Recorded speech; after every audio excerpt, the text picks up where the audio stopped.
I will tell you something that no one will say except here. Why you should never cut food on a plastic cutting board.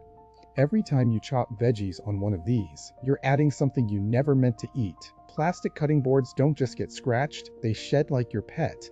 But into your lunch, researchers have found plastic bits in human blood, lungs, and even organs. And your cutting board might be one of the reasons why. Stone or solid wood boards don't flake. They don't sneak into your meals.